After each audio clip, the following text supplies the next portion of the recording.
Hello' guys, কি খবৰ সকলোৰে? আশা কৰোঁ ভালেই। মই বৰ্তমান উপস্থিত আছোঁ এখন অভাৰব্ৰিজৰ ওপৰত, আৰু এই অভাৰব্ৰিজখন আছে অল্ড দিল্লীত।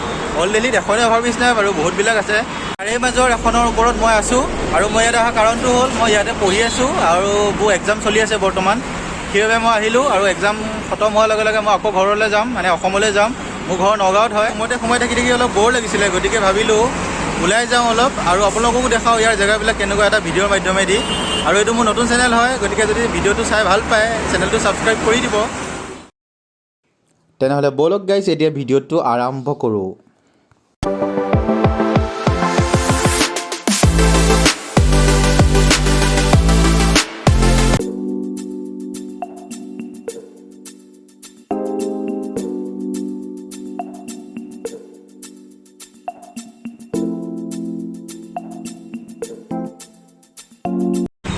তাতে এখন ইউনিভাৰ্চিটি আছে, নামটো হৈছে সুভাৰতী ইউনিভাৰ্চিটি।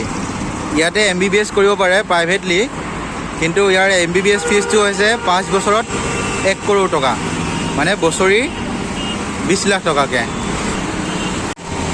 এতিয়া মই যাম সেই চুকটোত, তাত এখন দোকান আছে। সেই দোকানখন ফেমাছ বোলে ষ্ট্ৰীট ফুডৰ কাৰণে, গতিকে এবাৰ যাই চাওঁ কেনেকুৱানো কি ফুড পায়, আপোনালোককো দেখাম, ময়ো খাম। ইয়াত চব পোষ্টাৰবিলাকো আনকি হিন্দী, গোটেইবিলাক পোষ্টাৰ আপোনালোকে দেখিছে, গোটেইবিলাক হিন্দীত লগোৱা আছে। ইংলিছৰ পোষ্টাৰ বহুত কম, হিন্দীটো ইয়াত বেছিকৈ চলে।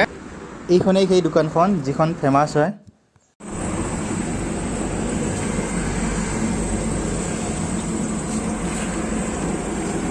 ये दही है ना, दही। और ये वाला क्या है? चटनी है, हरी चटनी। और ये वाला लाल चटनी।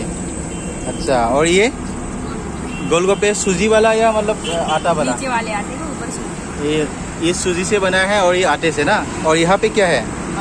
अच्छा, इसका पानी है। और ये क्या बोलते हैं ना, इसका नाम क्या? आलू टिक्की। अभी मैं क्या खाने वाला हूँ? दही वाले है ना। आपका नाम क्या है बता दीजिए एक बार। अरुण। अच्छा, अब कब से ये मतलब चला रहे हैं दुकान? 1 साल हो गया। গাইজ, এইটোৱে আলু টিক্কি হয়। ইয়াৰ ওপৰত দৈ গাখীৰ অলপ দিছে আৰু এটা ৰঙা চাটনি দিছে, আৰু এই আলু টিক্কিটো খাই খুব ভাল লাগিল মোৰ। আৰু মইতো এইকেইদিন মানে সদায় আহি আছোঁ এইটো খাবলৈ। আপোনালোকেও যদি কেতিয়াবা অল্ড দিল্লী আহে তেনেহ'লে এইটো নিশ্চয় এবাৰ ট্ৰাই কৰিব। আজিলৈ ভিডিঅ'টো ইমানতে সামৰণি মাৰিলোঁ। আকৌ আহিম আপোনালোকৰ মাজলৈ এটি নতুন ভিডিঅ'ৰ সৈতে, আৰু এই ভিডিঅ'টো চাই কেনেকুৱা পালে জনাবলৈ মোক নাপাহৰিব।